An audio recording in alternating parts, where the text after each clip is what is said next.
عجل لوليك الفرج، اللهم عجل لوليك الفرج، اللهم اشف مرضانا،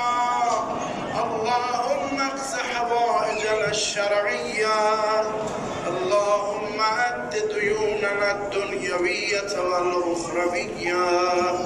اللهم انصر الإسلام وأهله واخذل الكفار وأهله، اللهم ارزقنا زيارة الحسين